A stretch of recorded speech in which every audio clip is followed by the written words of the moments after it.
Au nom du Père et du Fils et du Saint-Esprit, Amen.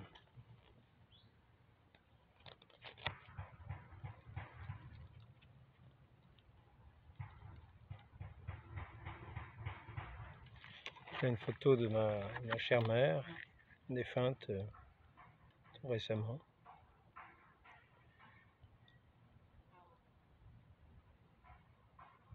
C'était une femme de prière, une femme de foi, de prière.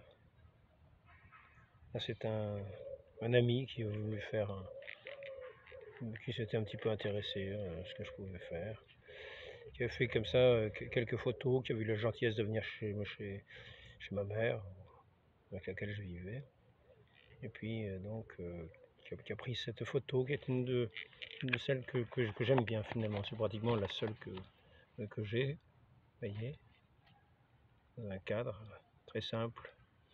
Une photo qui montre bien une certaine intimité, une certaine union, certaine communion.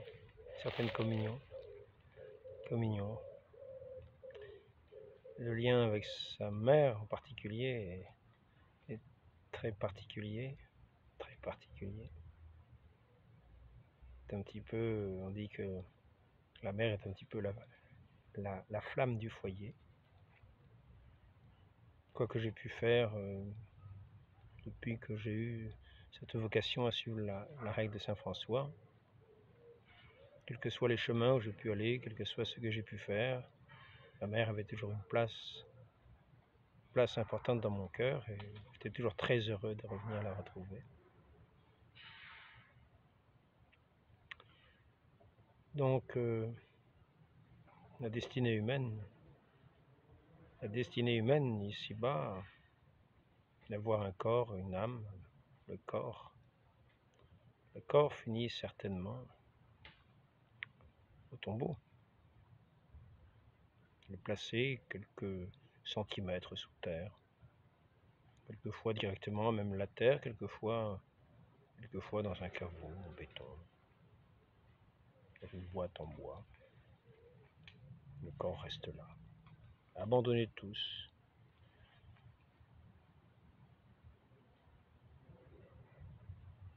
Le corps qui a porté cette présence de cette personne, si chère à Dieu en premier, qui lui a donné la vie pour entrer dans la vie éternelle. Donc je voudrais faire une réflexion, ce sera un des derniers entretiens je pense.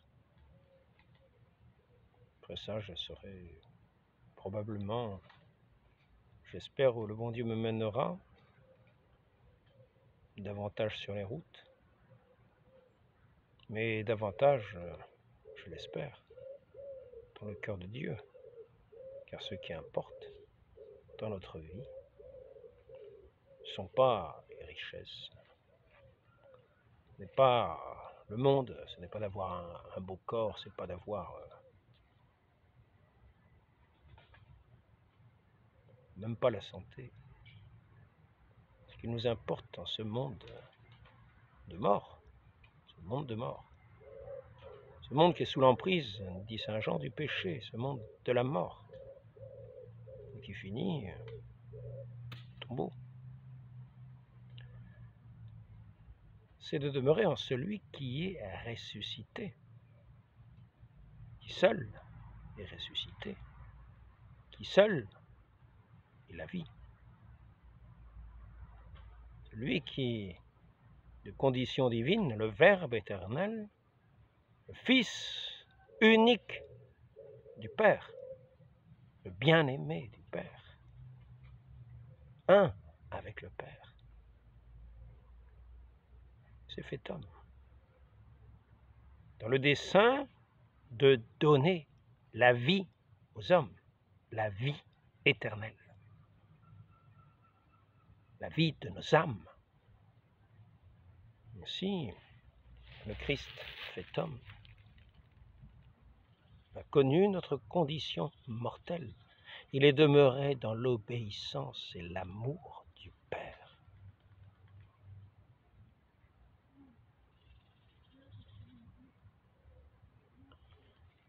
dans ce qu'on appelle la rédemption, dans ce que l'Église appelle le mystère de la rédemption. Notre Seigneur a racheté les hommes par sa passion, dans sa passion. Il a souffert la condition mortelle des hommes.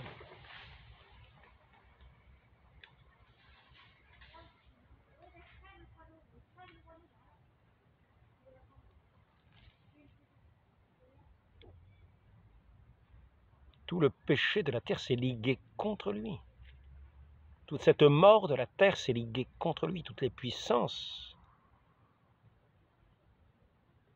de la mort se sont liguées contre lui. Dans une haine du Fils, dans une haine de Dieu, le Christ, dans toutes les affres de toutes ces souffrances qu'il a subies, les a subies en demeurant uni à son Père, comme un témoignage de l'amour de son Père. Et en lui, il n'y a eu nul péché. Il s'est abaissé, se faisant obéissant jusqu'à la mort et la mort de la croix. C'est pourquoi Dieu l'a exalté, est-il dit.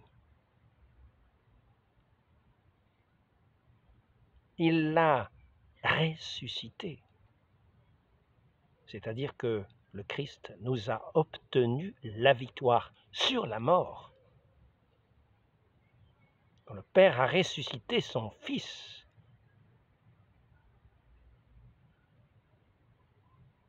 le Fils dit lui-même qu'il rebâtira ce temple. Le Saint-Esprit n'est pas non plus absent dans cette œuvre de cette résurrection, c'est-à-dire de ce triomphe de la vie qui nous est donné par le Christ, qui est la vie. Ainsi, il a été établi comme étant celui par qui nous aurions la vie éternelle. Le Christ est la vie. Il est la résurrection, il est la vie. Comprenons-le bien, car ce n'est pas toutes les œuvres que nous faisons ici-bas dans ce monde qui nous éviteront de passer au tombeau. Un seul est la vie. Un seul nous ressuscitera à sa suite. De corps, à la fin des temps, mais déjà les âmes qui sont unies à lui dans la charité seront déjà dans sa communion. Et si non pas directement dans la gloire, parce que contrairement à ce que certains disent, il y a un purgatoire, c'est-à-dire un lieu où ces âmes saintes vont d'une certaine manière faire pénitence pour tout ce qui est des conséquences du péché qu'ils sont encore à effacer pour avoir ce regard pur devant Dieu. Heureux les cœurs purs, ils verront Dieu. Ainsi, ce lieu de purgation est un lieu de purification de ces âmes saintes, saintes de la sainteté de Dieu, du Saint-Esprit de Dieu. Mais c'est le lieu de la purification. C'est pour cela que nous prions, que l'Église nous invite à prier pour ces âmes, afin qu'elles entrent dans cette gloire divine, cette création nouvelle, où Dieu,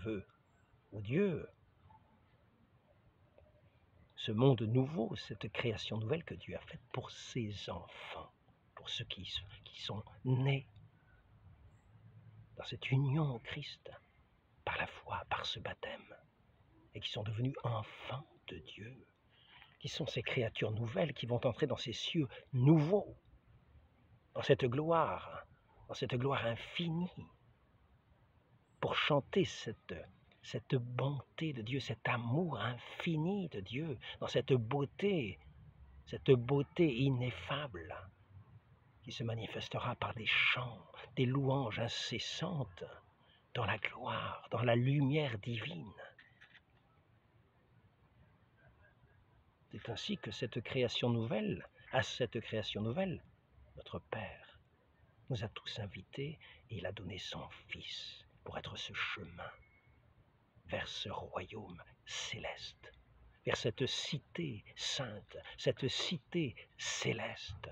Le Christ est ressuscité. Alors bien sûr, ne cherchons pas comment scientifiquement le Christ est ressuscité, car personne ne peut expliquer comment scientifiquement le Christ est ressuscité, parce que ce n'est pas scientifique, ce n'est pas naturel, c'est surnaturel, car le bon Dieu est surnaturel.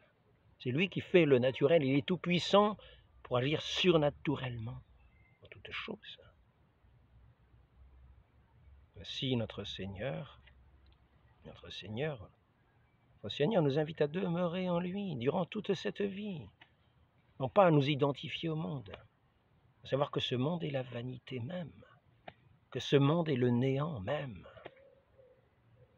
Il nous faut être en communion avec le Fils, avec celui qui est la vie, le ressuscité, pour nous faire entrer dans la vie. Il nous communique la vie pour entrer dans ce royaume des vivants. Donc,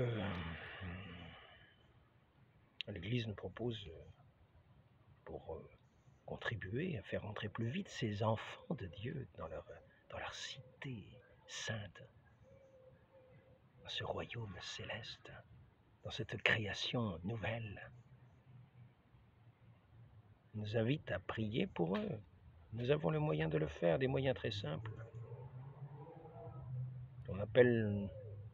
L'Église appelle des indulgences.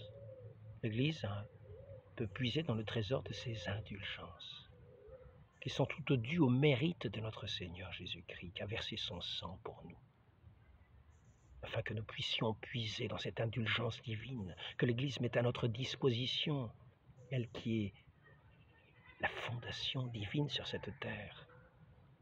Ainsi, parmi ces indulgences, la méditation de la passion de notre Seigneur, dans ce qu'on appelle le chemin de croix. Il suffit de s'arrêter quelques instants, méditer chaque station de ce chemin de croix,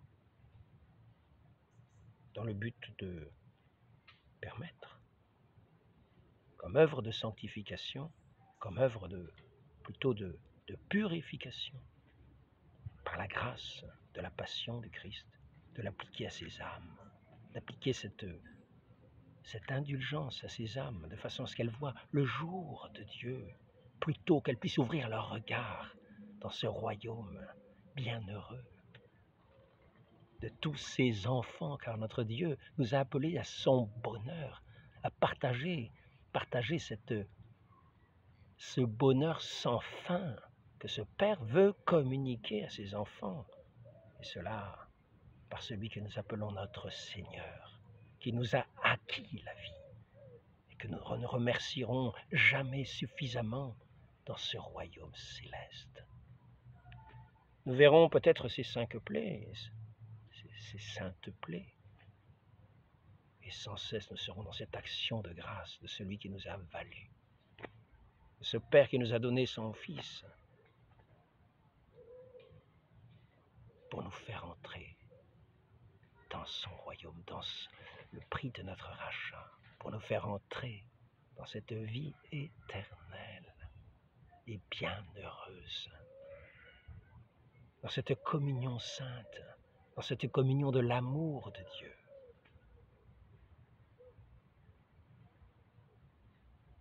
De cet amour que le Fils a manifesté sur le don de sa vie, sur la croix. Ainsi, lorsque nous avons fini de méditer les différentes stations de cette passion de notre Seigneur, l'Église nous invite à faire une visite, à rentrer, à prier dans une église à l'intention du pape. Par exemple, en disant Notre Père, qui est la prière que notre Seigneur nous a apprise.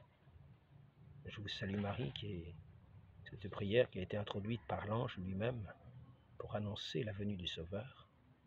Et le gloire au Père, car toutes nos prières, toutes nos œuvres sont à la gloire de Dieu, et dans le ciel également. Ainsi, l'Église nous dit aussi que nous pouvons lire pendant, par exemple, une demi-heure l'Écriture sainte selon une version approuvée par l'Église. Lire pendant une demi-heure, puis ensuite entrer dans une église et puis faire une prière à l'intention du Saint-Père. De la même manière, dire un chapelet dans une église, ou bien alors ailleurs, à plusieurs, et puis ensuite redire cette prière à l'intention du Saint-Père, qui est le roc de l'Église, autour duquel se bâtit l'unité, qui a la garantie de la fermeté dans la foi, de cette unité dans la foi par laquelle nous entrons dans la connaissance de Dieu qui est la vie éternelle. Cet Esprit Saint, lorsque nous croyons, lorsque nous faisons ces actes de foi, ces enseignements de l'Église en particulier dans la rédemption de notre Sauveur, notre Seigneur Jésus-Christ mort pour nous et ressuscité, mort pour nous sur la croix et ressuscité. Tous les enseignements de l'Église, lorsque nous faisons cet acte de foi, Saint-Esprit ne manque pas de nous assister. Nous avons aussi, l'Église nous invite aussi, le chemin de croix, lecture, un rosaire ou un chapelet médité dans une église. Nous invite aussi, tout cela nous pouvons obtenir pour cela une indulgence plénière, c'est-à-dire qui libère pleinement une âme du purgatoire. Pensons-y bien, c'est si peu de choses. Une demi-heure d'adoration, avec cette intention charitable, que ces grâces divines se déversent, cette indulgence divine, due à la miséricorde de Dieu, à son cœur ouvert sur la croix.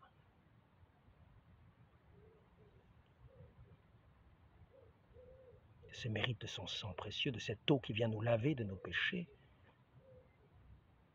lave la vue de ces âmes qui sont joyeuses d'être sauvées en purgatoire, mais qui ont cette soif de voir leur Dieu, de voir cette cour céleste, d'y entrer, de louer perpétuellement, dans un chant incessant, la majesté divine, de reconnaître ses frères et sœurs dans cette grâce de Dieu, dans la plénitude de ce à quoi Dieu les a appelés. Enfin, l'adoration une demi-heure, une lecture d'une demi-heure, chemin de croix, méditer, le chapelet, simplement la messe. Nous faisons cet acte héroïque de remettre toutes nos satisfactions, tous les mérites que nous pouvons avoir dans ces prières, de les remettre à la disposition de la Vierge Marie. Chaque fois que nous allons à une messe, nous obtenons une indulgence plénière, bien sûr, en état de grâce. Il faut s'être confessé, avoir le désir de ne pas retomber dans le péché, et la résolution de ne pas y retomber, s'être confessé, avoir communié dans la journée. Pour toutes ces indulgences, c'est ce que l'Église nous demande. Ce sont les conditions. Entrer dans cette communion à Dieu, dans ce cœur à Dieu, ce Dieu qu'il se donne à nous, ce Dieu qui est notre vie, il est notre vie. La vie n'est pas ailleurs. D'ailleurs, presque un monde de zombies. Personne ne va nous tirer de la tombe. Notre Seigneur est ressuscité, lui seul est la vie et nous tire de la tombe et nous amène en paradis. Donc,